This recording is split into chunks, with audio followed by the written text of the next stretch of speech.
Till now in this chapter we have seen mixtures क्या होते हैं, मिक्सचर्स कितने टाइप के होते हैं, मिक्सचर को सेपरेट कैसे करेंगे। आप एक टेक्निक क्लास की पढ़े थे क्रोमैटोग्राफी, शायद उसमें थे, है ना, आप कुछ 2 दिन में थे, 4-5 टेक्निक देखे हो, है ना, ठीक है। अब हमको इस चैप्टर का दूसरा टॉपिक पढ़ना है, दैट इज प्योर सब्सटेंस। अभी तक अपन मिक्सचर के बारे में बात कर रहे थे, बट अब हमें पढ़ना है प्योर सब्सटेंस। तो प्योर सब्सटेंस को प्योर इसके बोलते हैं because they are made up of one kind of substances, इसलिए उनको प्योर बोलते हैं। तो दे can B element, last class में भी डिस्कस किया था मैं, दे कैन बी कंपाउंड। क्यों? क्योंकि elements are made up of same kind of atom, whereas compound is made up of same kind of molecule. molecule। ठीक है, जैसे एक गोल्ड का ब्लॉक लेता हूं तो सारे के सारे वहां पे गोल्ड के एटम्स हैं, आया ना, all atoms are of gold. ठीक है, और अगर मैं एक ग्लास पानी लेता हूं तो all molecules are of H2O। समझे? इसलिए हम कंपाउंड को भी प्योर सब्सटेंस कहेंगे और एलिमेंट्स को भी प्योर सब्सटेंस कहेंगे। ठीक है, तो हैंड डाल लो प्योर सब्सटेंस। हाँ, ये मत लिखो ना, भी एक एक करके इसको लिखवा ही रहा हूं, पहले हैंड डाल लो pure substance.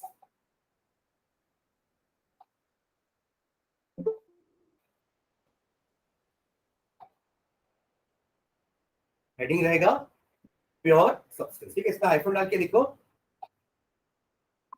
these are the substance, these are the substance, these are the substance which are made up of, these are the substance which are made up of, which are made up of same kind of material, same kind of material। Pure substance are the substances which are made up of same kind of material। Material के bracket में atom and molecules लिखेगा, atom और molecules, atom और molecules.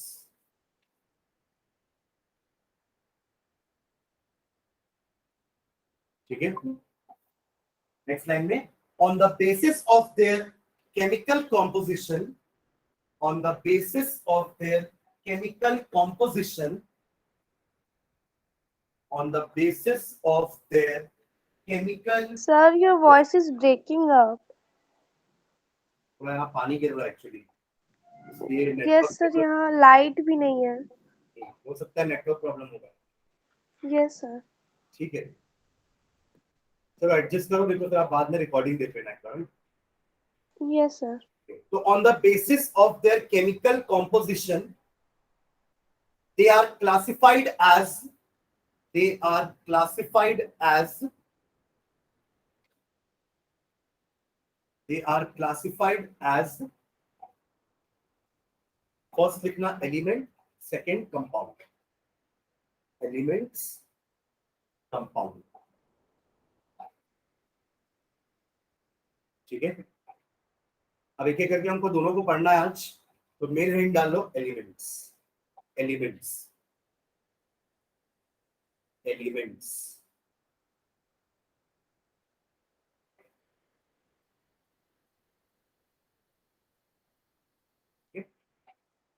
तो हमने ये देख लिया। सर आपका साउंड नहीं आ रहा।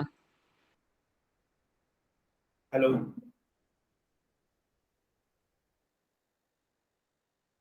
दर्शना आपको आवाज आ रही है मेरी?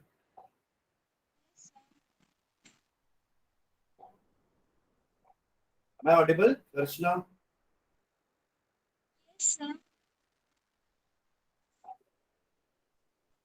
तो एलिमेंट्स का पता क्या है कि elements are made up of atoms, और एटम्स इनडिविजिबल होते हैं, आप एटम को और तोड़ नहीं सकते। ठीक है, हाँ ये अलग बात है कि एटम के अंदर सब एटॉमिक पार्टिकल्स होते हैं जो उनसे भी छोटे हैं, जैसे कि प्रोटॉन, इलेक्ट्रॉन, न्यूट्रॉन, सुना ये ना, ये एटम के अंदर होते हैं।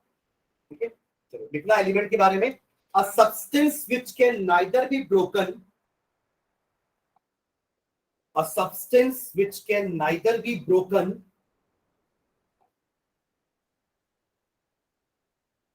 a substance which can neither be broken, अभी आवाज आ रही है Shreyansh?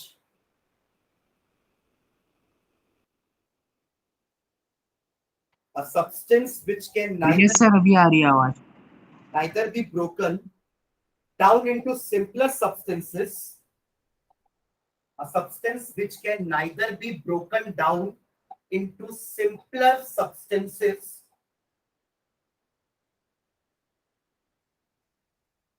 nor formed from, nor neither लिखे तो nor तो आएगा, nor formed from, nor formed from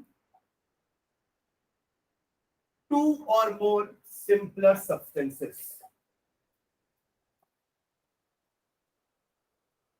two or more simpler substances। मतलब आप एक एलिमेंट को और सिंपल सब्सटेंस में तोड़ नहीं सकते या एलिमेंट को सिंपलर सब्सटेंसेस से बना नहीं सकते, ठीक है। these all elements are naturally found ना, सब डिस्कवर्ड हुए हैं, कोई इन्वेंट नहीं हुआ, समझ रहे? डिस्कवरी और इन्वेंशन में अंतर समझ में आता है। इन्वेंशन मतलब कुछ बनाना, कुछ नया बनाना, और डिस्कवरी मतलब कुछ नया खोजना, ठीक है। तो ये सारे एलिमेंट्स अर्थ क्रस्ट में खोजे गए हैं, अलग अलग साइंटिस्ट ने अपनी स्टडी के समय अलग अलग एलिमेंट्स को खोजा, उनकी प्रॉपर्टीज पढ़े, ठीक है, और उनको कैटेगराइज कर दिए। तो जितने भी एलिमेंट्स अभी नेचर में है ना, दे आर कैटेगराइज्ड इनटू 3 सब groups. One is metal, another is non metal and the third one is metalloids. जो मेटल नॉन मेटल दोनों के प्रॉपर्टीज के बीच की प्रॉपर्टीज शो करते हैं। They are neither pure metal, they are neither या not they are pure non metals. ना वो प्योर मेटल है, ना ही वो प्योरली नॉन मेटल है, they comes in between metal and non metal, समझ रहे हैं? तो आपके जितने भी एलिमेंट्स अभी तक 118 एलिमेंट डिस्कवर किए गए टिल डेट 118, उनमें से मैक्सिमम मेटल्स हैं, बाकी नॉन मेटल्स एंड मेटलॉइड्स, ठीक है। हाँ, आप किसी भी एक एटम को और छोटे में ब्रेक नहीं कर सकते, आप एलिमेंट को और तोड़ नहीं सकते। एलिमेंट का एक एटम उसका सिंपलर सब्सटेंस है, you can not break an atom. आप आधा एटम नहीं बना सकते, या तो एटम एक होगा या तो 2 होगा, 1.5 एटम नहीं होता, या 2.5 एटम नहीं होता, या तो 3 होगा। You can not break that into more simpler substance. Atom is the simplest one, आप उसको और नहीं तोड़ सकते, और ना ही आप उसको और किसी सिंपलर सब्सटेंस से बना सकते हैं। इसमें दोनों लिखे, ब्रोकन भी लिखे हैं और फॉर्म्ड भी लिखे हैं, ठीक है। बाय एनी फिजिकल और केमिकल प्रोसेस, ये सेंटेंस कंप्लीट होगा, बाय एनी फिजिकल और केमिकल प्रोसेस। किसी भी फिजिकल और केमिकल प्रोसेस से आप एलिमेंट को ना ही तोड़ सकते हो और ना ही बना सकते हो, ये है इसका मतलब, by any physical or chemical process। Definition clear है ना? Yes sir. Also एक लाइन लिखना, elements are made up of atoms, elements are made up of atoms, elements are made up of atoms।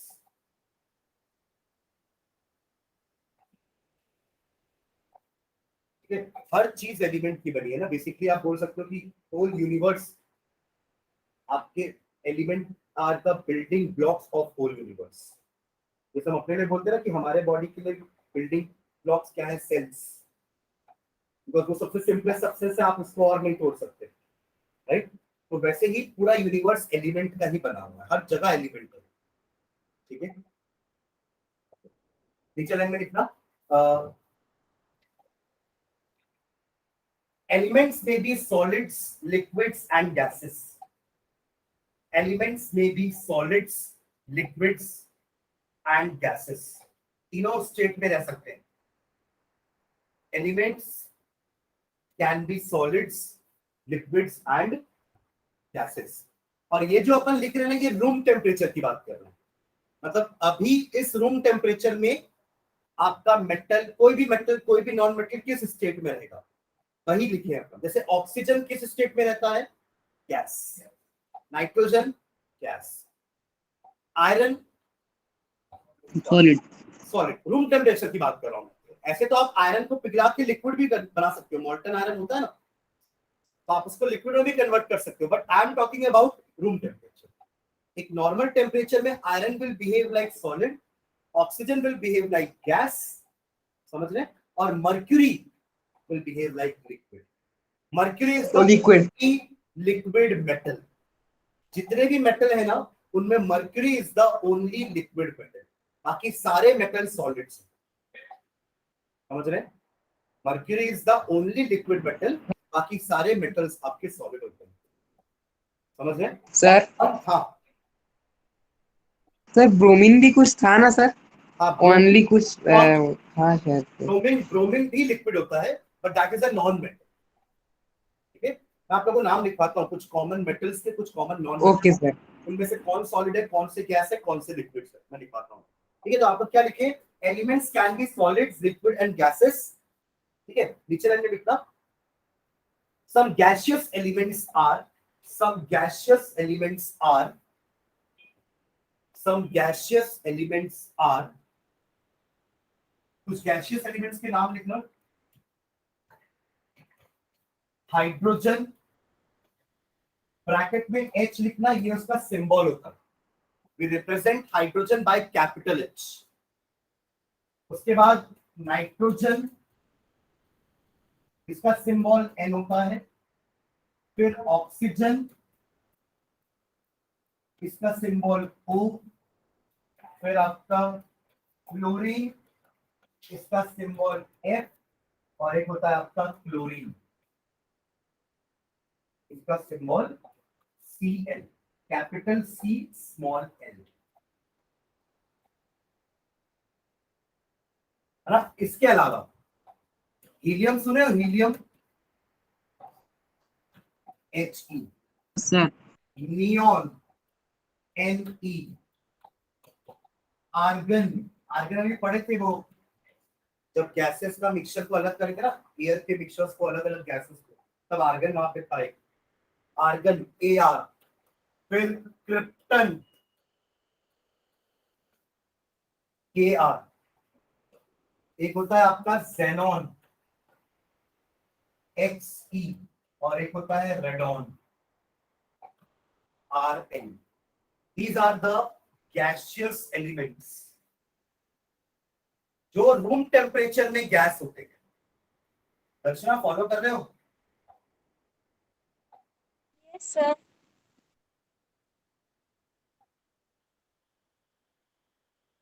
ठीक है। गैसियस इतने ही अपन इसके सारे लिखते हैं, सॉलिड पूरे नहीं लिखवाऊंगा वरना 100 नाम लिखने पड़ जाएंगे, समझ रहे हो। हो गया आपका,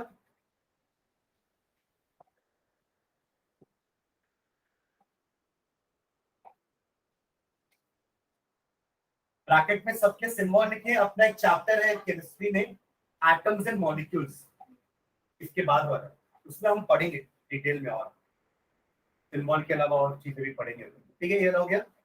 अगला लिखना, लिक्विड, लिक्विड एलिमेंट्स कौन कौन से होते हैं। कुछ कॉमन लिक्विड एलिमेंट दो ही है बस जो रूम टेम्परेचर पे लिक्विड होते हैं। एक आपका होता है मर्क्यूरी, उसका सिंबल Hg होता है। अब बोलोगे सर इसमें ना H है ना G है, ये ना नाम में कहीं पे भी, तो इसका लैटिन नेम होता है, उसके लैटिन नेम से ये Hg आया है सिंबल। सोडियम का भी सिंबल Na होता है, पता है सोडियम का सिंबल क्या होता है, Na। अब यहाँ पे ना N है ना A है, तब भी इसका सिंबल Nag आया है ना, क्योंकि इसका लैटिन नेम नाइट्रियम होता है, उससे Na आया है। पोटेशियम का सिंबल पता है, के। के। अब इसमें कहीं पे भी के नहीं है, बट पोटेशियम का लैटिन में पोटेशियम को कैरियम बोलते हैं, तो के वहां से आया। सर मर्क्यूरी का क्या है लैटिन नेम? मर्क्यूरी का हाइड्रोकैरम ऐसा करके एक नाम है, वहां से Hg आया है। ठीक है, और दूसरा नाम लिखेगा ब्रोमीन। ये दोनों आपके लिक्विड एलिमेंट्स हैं, उसमें ये मेटल है, ये नॉन मेटल, ठीक है। This is a metal, only liquid metal, this is a only liquid non metal.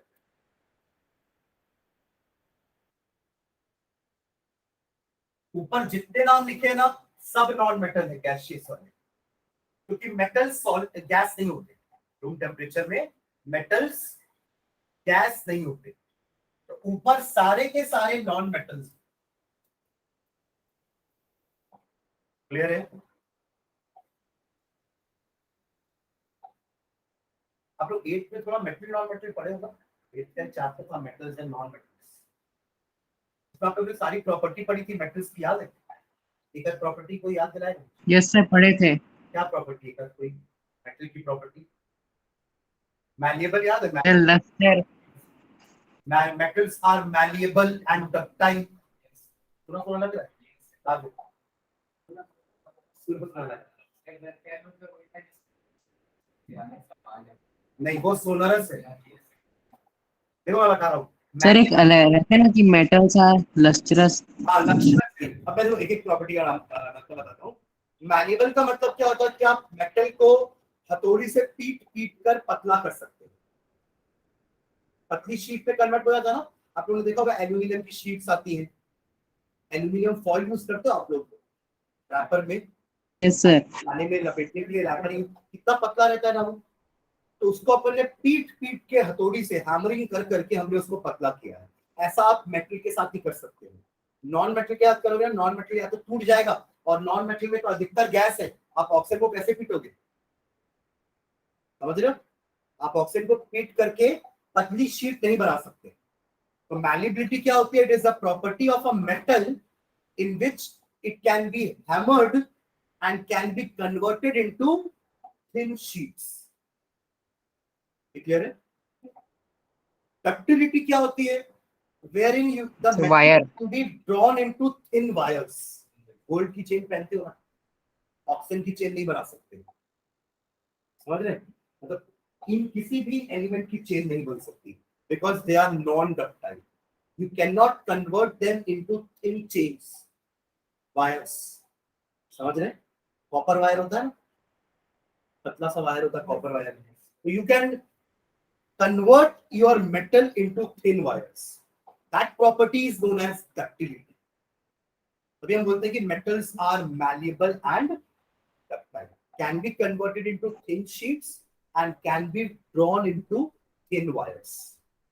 एक होती है प्रॉपर्टी मेटल की, मतलब मेटल की सोनोरिटी। सोनोरिटी मतलब साउंड से रिलेटेड है। सोनोरिटी वर्ड कहां से आया है? साउंड से।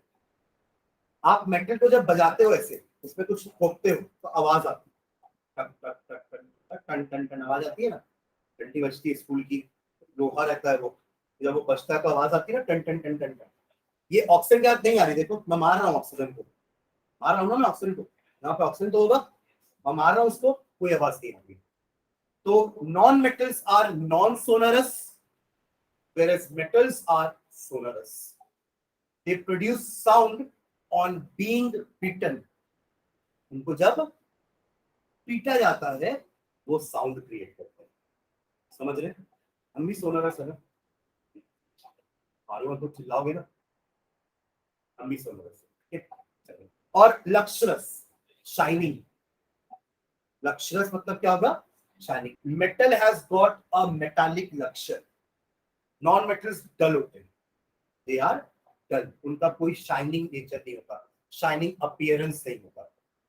ये कुछ 4 प्रॉपर्टी थी आपके मेटल्स की और नॉन मेटल्स की, malleability, ductility, sonority and metallic lustre. समझ रहे? इसके अलावा metals are good conductors of heat and electricity, ये भी प्रॉपर्टी पढ़ते थे। Metal can conduct electricity, it can conduct heat, but वही नॉन मेटल या नॉन मेटल से बनी हुई चीजें, they cannot conduct electricity nor can conduct heat. Rubber, would, तो आपके नॉन मेटल कार्बन आर्गन से बने हुए हैं, ये गर्म नहीं होते, मतलब अगर आप एक तरफ पकड़े हो दूसरी तरफ गर्म है तो वो हीट ट्रैवल करके नहीं आएगी आप तक, बट वही आप देख लो, स्टील की चम्मच से आप जब खाना बनाते हो तो थोड़ी देर तक अगर आप उसको अगर कढ़ाई में रख दिए तो ऊपर तक पूरा गर्म हो जाती है वो, बिकॉज उसने हीट कंडक्ट किया है। स्टील भी बना तो आयरन वगैरह से ही है। स्टील भले प्योर मेटल नहीं है, but it is made up of iron, chromium, ये सब मेटल्स। तो metal can conduct electricity also, it can conduct heat also. Copper copper wire use करते हैं हमारे पूरे घर में, वायरिंग, ये सब वायरिंग जितनी भी आप देख रहे हो सब कॉपर वायर। जो बाहर लगा ये कॉपर नहीं है, कॉपर अंदर है। बाहर तो इंसुलेशन, क्या बोलते हैं, इंसुलेशन, ताकि मैं इसको छूंगा तो मुझे करंट नहीं मारेगा। ऐसी मैं नंगी तार बिछा दूंगा तो करंट मारेगा मुझे। नंगी तार मतलब प्योर कॉपर बिछा दिया गया, उसको कवर करना जरूरी है। अगर आप छू दोगे उसको कॉपर को तो आपको करंट लग जाएगा, because our body also conducts, right. हमारी बॉडी भी कंडक्ट करती है। इससे तो बोलते हैं कुछ इलेक्ट्रिक काम करते हैं तो या तो रबर की स्लीपर पहनो, या तो उसको छू रहे हो तो लकड़ी से छू। लकड़ी से छूंगा तो क्या होगा, लकड़ी करंट पास नहीं करेगी तो मेरे तक करंट नहीं आएगा। डायरेक्ट छूंगा और नीचे चप्पल भी नहीं पहना हूं तो पूरा इलेक्ट्रिसिटी मेरे शरीर से पास होके नीचे जाएगा, शॉक लगा। समझ रहे? तो ये कुछ 4-5 प्रॉपर्टीज है आपकी मेटल्स के नॉर्मल, ठीक है। तो लिखिए गैसियस एलिमेंट्स के नाम, कुछ कॉमन गैसियस एलिमेंट्स, कुछ आपके लिक्विड एलिमेंट्स। सॉलिड एलिमेंट्स लिखना नीचे, सॉलिड, सॉलिड करके 2-4 नाम लिखते हैं, बाकी सॉलिड में तो बहुत सारे नाम हैं।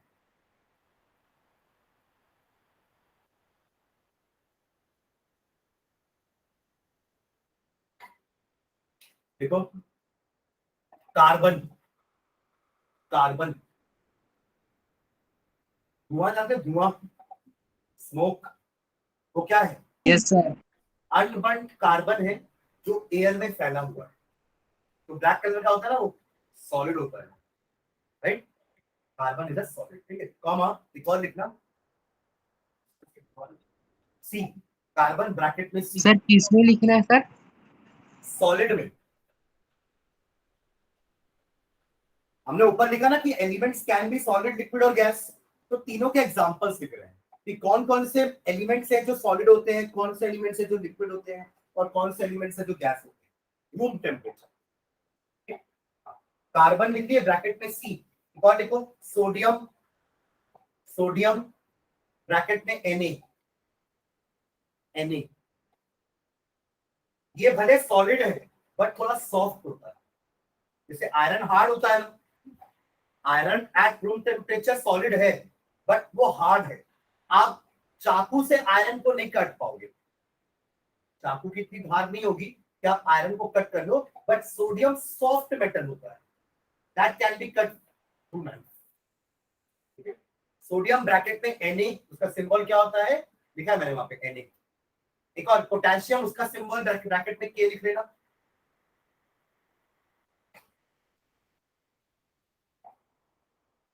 एंड ऑल अदर मेटल्स, जितने भी आपके मेटल्स है ना वो सभी सॉलिड होंगे एक्सेप्ट मर्क्यूरी।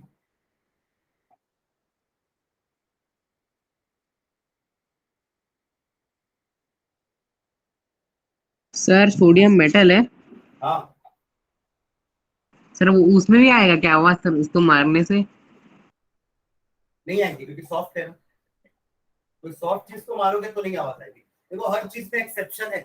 हम बोल भले मेटल के लिए प्रॉपर्टी लिख दिए कि metals are malleable and ductile, but sodium malleable ductile नहीं है क्योंकि सॉफ्ट है। आप हथौड़ी से मारोगे तो बिखर जाएगा, वो शीट नहीं बन पाएगा, समझ रहे हो। आप हथौड़ी यस से sir.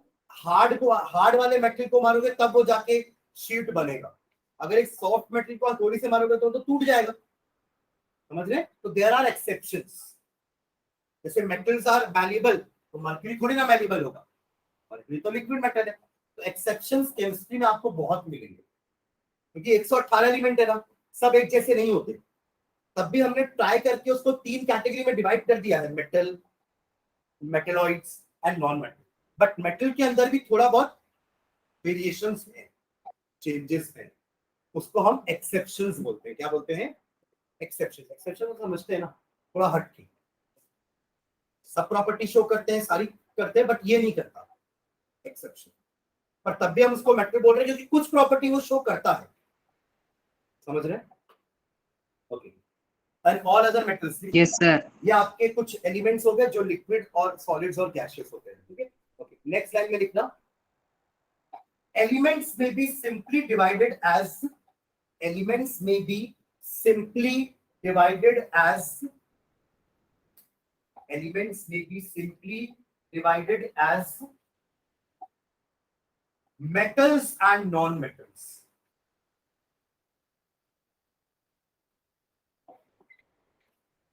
Metals and non-metals depending upon their properties, depending upon their properties, depending upon their properties.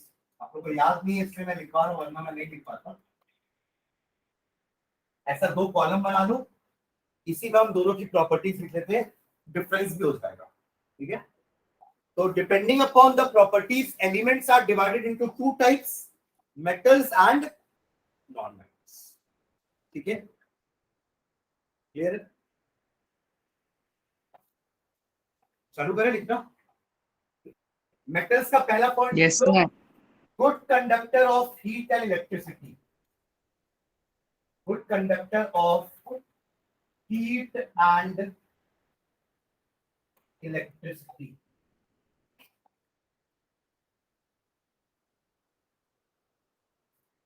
यहां क्या आ जाएगा, बैड कंडक्टर या एड कंडक्टर। पुअर या बैड दोनों लिख सकते हैं ना। Poor conductor of heat and electricity, poor या bad conductor of heat and electricity. Done.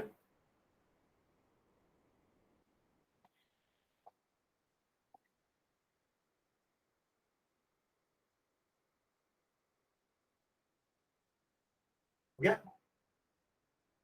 अगला पॉइंट, मेटल के नीचे दे हैव अ लक्ष्य, दे हैव अ लक्ष्य, LUXTR, LUS, sorry, LUSTR, they have a luxure and can be polished,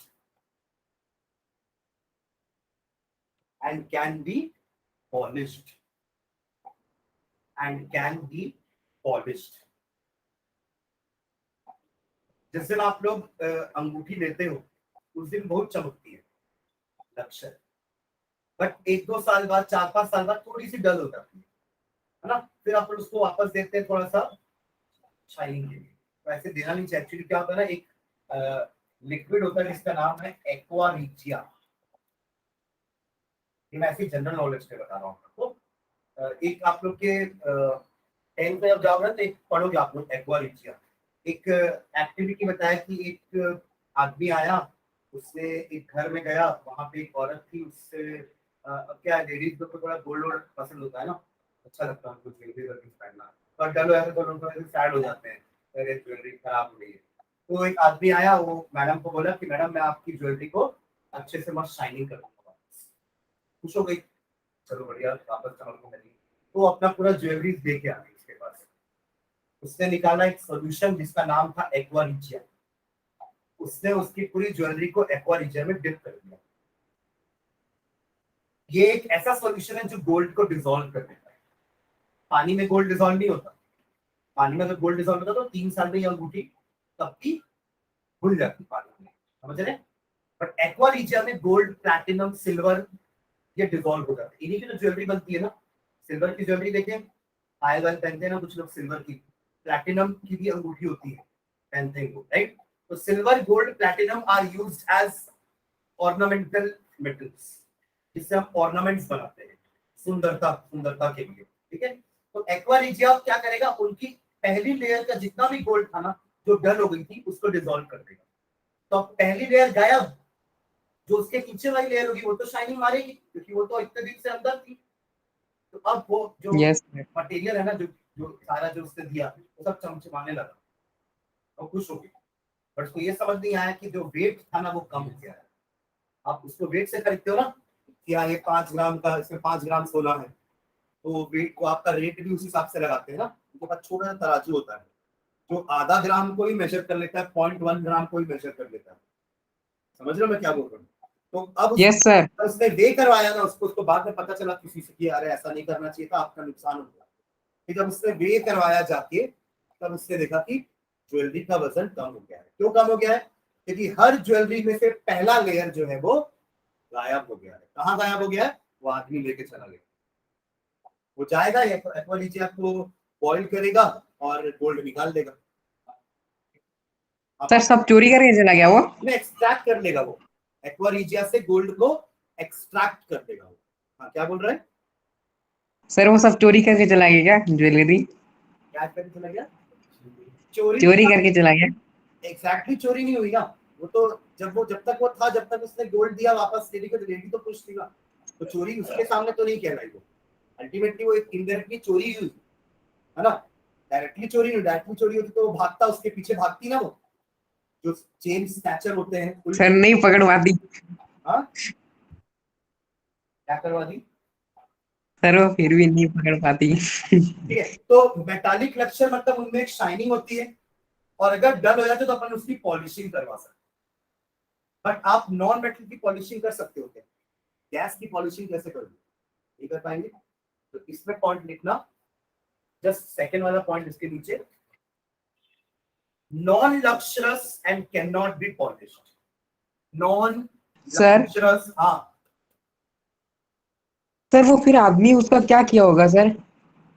उसने वापस से extract कर लिया ना एक्वारीजिया को, बॉइल करके या कुछ टेक्निक यूज करके।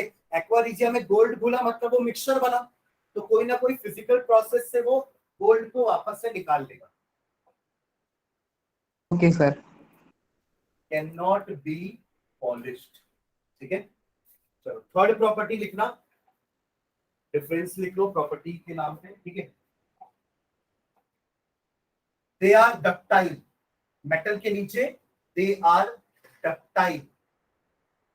Ductile that is they can be drawn into wires. Ductile का मतलब भी लिख रहे हैं ना, they are ductile. That is को ऐसे लिखते हैं ना शॉर्ट फॉर्म में, राइट और की, that is can be drawn into wires.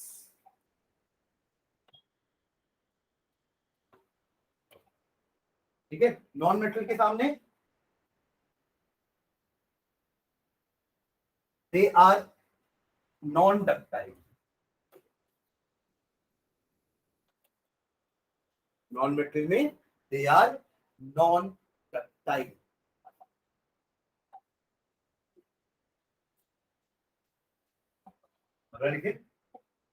एक दो तीन, fourth property, metals are malleable. Metals are malleable. Metals are malleable. अब इसका भी मीनिंग लिख लेते हैं साथ में, that is can be beaten with a hammer. That is can be beaten with a hammer.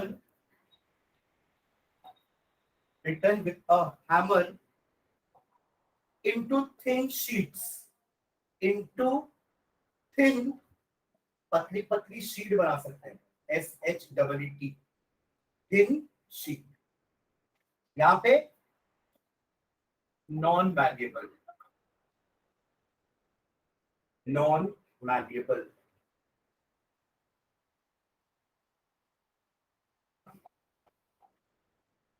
ठीक है, एक दो तीन चार, पांचवा property, metals are sonorous. Metals are sonorous. SONOROUS, तीन ओ है, एस के बाद ओ, एन के बाद ओ, आर के बाद सोनोरस। दैट इज, इसका मतलब भी लिख लो, that is they make a ringing sound. They make a ringing sound when hit. They make a ringing sound when hit with an object. They make a ringing sound when hit with an object. यहाँ पे not sonorous, non sonorous. Non-metals are non sonorous.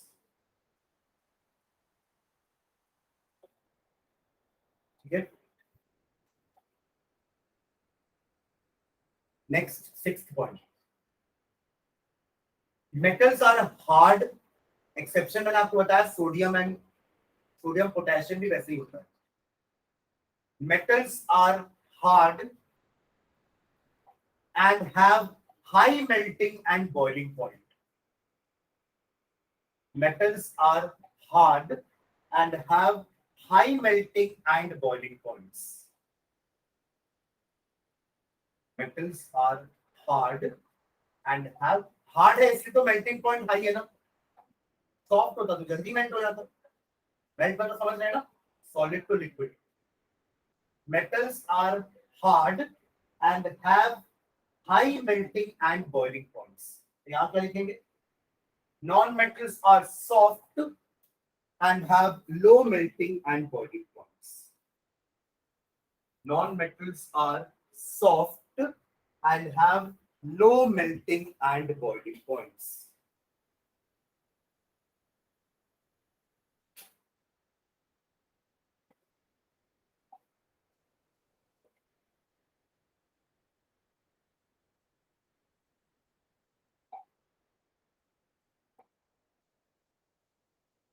ठीक है.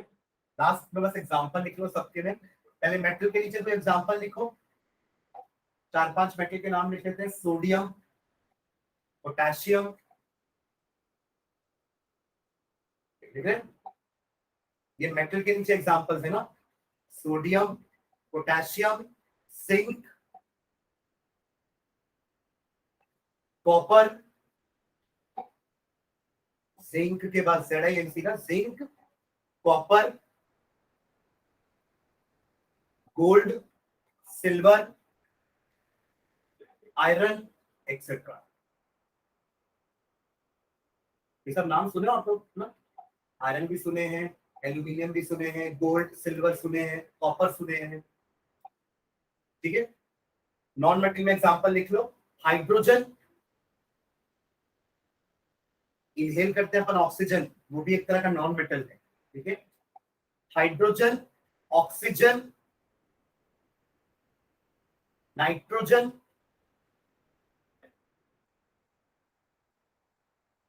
Sulphur,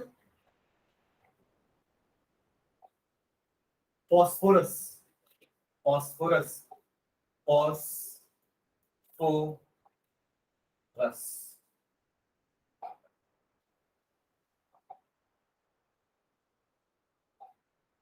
ठीक है. अब एक paragraph नीचे लिखना. some elements have some elements have intermediate properties. intermediate मतलब दोनों की प्रॉपर्टीज है उनकी, मेटल की भी और नॉन मेटल की. some elements have intermediate properties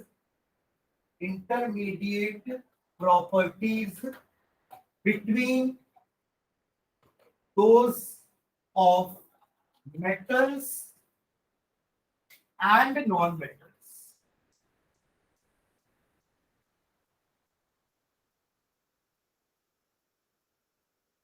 कुछ एलिमेंट्स ऐसे हैं जिनकी दोनों प्रॉपर्टीज. क्या नाम दिया था मैंने इनको? क्या नाम दिया था? Metal, non metal and metalloids. These are called metalloids. देख लो. These are called metalloids. These are called metalloids. कुछ एग्जांपल लिखना इसके भी. मेटलॉइड्स के एग्जांपल. सिलिकॉन, सुने silicon?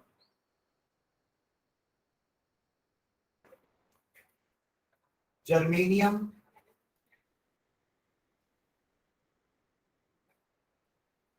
Arsenic, and antimony, etc.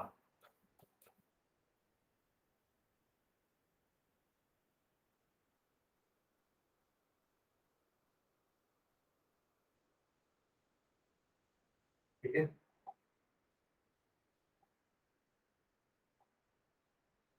Then, अब एलिमेंट्स के बारे में ना कुछ नोट करके कुछ पॉइंट्स लिखवा रहा हूं मैं, उसको लिख लो। एलिमेंट में इतना ही पढ़ना है हमें ना, कुछ नोट करके पॉइंट्स लिखना।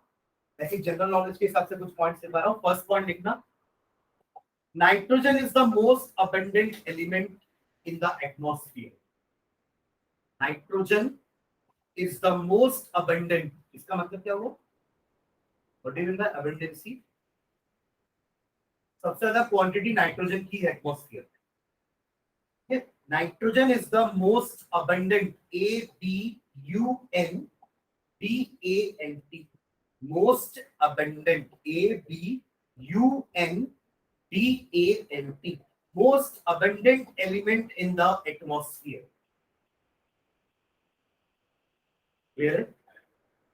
अगर आपसे पूछा जाए कि सबसे ज्यादा एलिमेंट कौन सा प्रेजेंट है पूरा नेचर में, तो नाइट्रोजन। ठीक है, सेकेंड पॉइंट लिखना, ये तो एटमॉस्फेयर की बात होगी। एटमॉस्फेयर मतलब जो एक लेयर है हमारे पास, अर्थ के ऊपर एक लेयर है ना एटमॉस्फेयर, ब्लैंकेट ऑफ एयर, उसमें सबसे ज्यादा नाइट्रोजन है। बट अर्थ क्रस्ट में क्या ज्यादा है? अर्थ में सरफेस में ऑक्सीजन। देखो अगला line, oxygen is the most abundant element in the earth crust.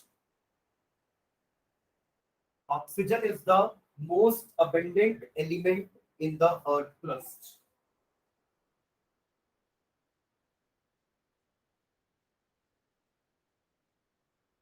Oxygen is the most abundant element in the earth's crust. CRUST crust. अगला पॉइंट लिखना, oxygen and silicon are the, oxygen and silicon are the, oxygen and silicon are the main constituents of, oxygen and silicon are the main constituents of sand, रेत। रेत actually में ये होती है, SiO2 को रेत बोलते हैं, सिलिका रेत समझ लो। सैंड वो एक्चुअली में SiO2 होता है, सिलिकॉन डाइऑक्साइड। तो main constituents of sand, soil, मिट्टी, एंड रॉक्स, एंड रॉक्स। अभी तो अपन लिखा है कि अर्थ क्रस्ट में तीनों पाए जाएंगे ना, रेत भी होगी, मिट्टी भी होगी और पत्थर भी होगी, और इनमें सब में सिलिका और ऑक्सीजन है। ठीक है, अगला पॉइंट लिखना, mercury is the only liquid metal. Mercury is the only liquid metal. Mercury is the only liquid metal.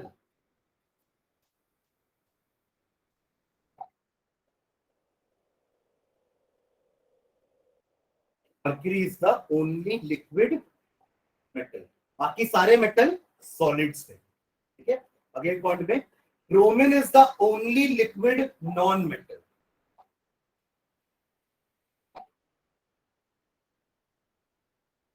Bromine, bromine, bromine is the only liquid non metal. Bromine is the only liquid non metal.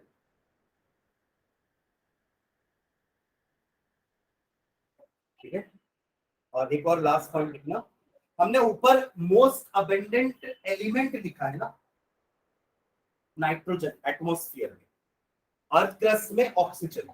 और अगर मैं पूछूं कि most abundant metal, oxygen nitrogen metal नहीं है ना, they are non metal. तो अगला लाइन लिखना, aluminium is the most abundant metal on the earth crust. Aluminium के ब्रैकेट में इसका सिंबल लिखना AL, स्मॉल एल रहेगा ना, A small l. Aluminium is the most abundant metal on the earth crust.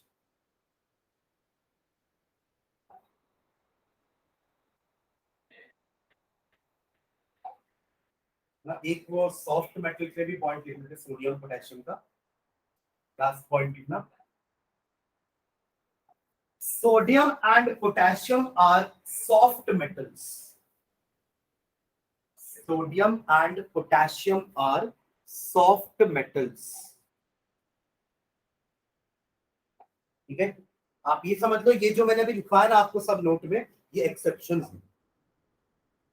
ठीक है, sodium and potassium are soft metals. ठीक है, this was all about element. Next heading compound डाल के छोड़ दो, उसको अपन नेक्स्ट वीक पे करेंगे। ठीक है, क्योंकि अगला प्योर सब्सटेंस मेरा कंपाउंड ही है। We have divided pure substance into elements and compound. तो आज हमने एलिमेंट के बारे में पूरा पढ़ा कि एलिमेंट क्या होता है, कितने टाइप्स के एलिमेंट होते हैं, metal, non metal, metalloids, metal क्या होते हैं, नॉन मेटल क्या होते हैं, सबके एग्जांपल लिखे एंड देयर एक्सेप्शंस। ठीक है, लास्ट टॉपिक हमारा इस चैप्टर का कंपाउंड रहेगा। हेडिंग डाल के छोड़ दो, कंपाउंड्स। कंपाउंड्स, ठीक है, इसको अपन नेक्स्ट क्लास में करेंगे। बाकी टेस्ट शेड्यूल मैं अभी डाल दूंगा ग्रुप में, कल से ही टेस्ट चालू होगा। ठीक है, और आप लोग